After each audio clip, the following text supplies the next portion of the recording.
You ask Tiger to solve. This deals with linear equations with one unknown.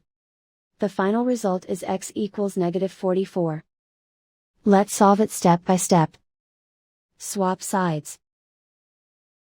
Isolate the x. Multiply both sides by inverse fraction 11/4. Group like terms. Multiply the coefficients. Simplify the fraction. Multiply the fractions. Simplify the arithmetic. And so the final result is x equals -44.